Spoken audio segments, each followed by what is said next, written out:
शहर और राज्य में आए इस नए सीरियल किलर के बारे में फिलहाल एमपी पुलिस के पास कोई जानकारी नहीं है। अलबत्ता सीसीटीवी कैमरे में इसकी झलक को देखते हुए इसका स्केच जरूर बनाया गया है।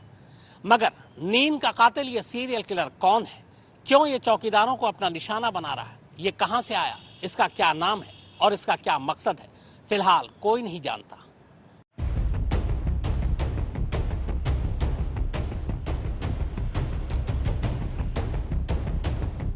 एक के बाद एक चौकीदारों के कत्ल की वारदात ने पूरे सागर शहर को सकते में डाल दिया है। चौकीदारों की तो खैर सांसें ही अटक गई हैं। लोगों को समझ नहीं आ रहा है कि आखिर कातिल ऐसा क्यों कर रहा है। आखिर उसकी चौकीदारों से ऐसी क्या दुश्मनी है। अगर उसे चौकीदारों के सोने से ही नाराजगी है तो फिर इस मामूली से जुर्म पर वो चौकीदारों की जान कैसे ले सकता है। या फिर वो कोई ऐसा साइको किलर है जिसका चौकीदार या चौकीदारी से कोई रिश्ता है। फिलहाल सागर के इस सीरियल किलर को लेकर जितनी मुंह उतनी बातें हैं और पुलिस के पास चंद धुंधली सीसीटीवी फुटेज के सिवाय सुराग के नाम पर कुछ भी नहीं है।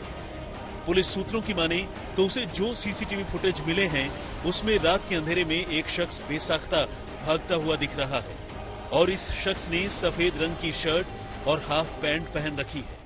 और इसी सीसीटीवी फुटेज और दूसरी जानकारियों की बदौलत पुलिस ने इस संदिग्ध सीरियल किलर का स्केच बनवाया है, जिसे आधार बनाकर पुलिस फिलहाल उसकी तलाश कर रही है। लेकिन ये कोई नहीं जानता कि वो कब पकड़ा जाएगा भी या नहीं, या फिर कहीं पकड़े जाने से पहले ही वो किसी और की जान तो नहीं ले लेगा। यही वजह है कि अब पुलिस ने अपने महकमे और मुखबिरों को अलर्ट करने के साथ साथ पूरे सागर जिले में जन जागरण अभियान की शुरुआत कर दी है, ताकि कातिल के बारे में कोई भी सुराग मिलने पर वो फौरन पुलिस तक पहुंचे और उसे पकड़ा जा सके। चौकीदार की हत्या की गई है, तो इसमें जैसे पुलिस को सूचना मिली, पुलिस तत्काल यहाँ पे मौके पे आ गई और इसका इन्वेस्टिगेशन इसमें शुरू किया है। जो भी इसमें क्लूज हैं वो पुलिस उस पर वर्क कर रही है और जो भी आरोपी हो सकते हैं उसकी पतासाजी लगातार की जा रही है। शीघ्र ही हम लोग आरोपियों को पकड़ लेंगे। एक घटना कैंट में भी, थाना में भी घटी हुई थी कुछ दिन पहले, तो उस पर हम लोग वर्क कर रहे हैं कि इनका कोई आपस में लिंक है कि नहीं है, और सभी तथ्यों पे अलग अलग और जो भी साक्ष्य आ रहे हैं उसमें हम लोग वर्क कर रहे हैं। यदि कोई लिंक होगा तो इन्वेस्टिगेशन में पता चलेगा। बाकी अभी हम लोग का इन्वेस्टिगेशन जारी है, तो जैसा भी इन्वेस्टिगेशन में तथ्य आएंगे तो उसके हिसाब से कार्रवाई की जाएगी। अब तक की तफ्तीश में जो कुछ खास बातें सामने आई हैं, उनमें कत्ल का एक जैसा पैटर्न तो है ही। ये भी साफ हुआ है कि कातिल ये सारे के सारे कत्ल कोई लूटपाट के इरादे से नहीं कर रहा है, क्योंकि मौका वारदात पर पुलिस को ऐसा कोई भी सुराग नहीं मिला है। एकाध मामलों में मकतूल के मोबाइल फोन के गायब हो जाने की बात सामने आई है, लेकिन वो भी कत्ल का मोटिव नहीं लग रहा। असल में सोमवार की रात आर्ट्स एंड कॉमर्स कॉलेज के कैंटीन में चौकीदार शंभू शरण शर्मा की लाश के पास ही पुलिस को एक मोबाइल फोन भी पड़ा हुआ मिला, जिसे देखकर पुलिस को लगा कि शायद ये मोबाइल फोन मकतूल चौकीदार शंभू शरण का ही होगा।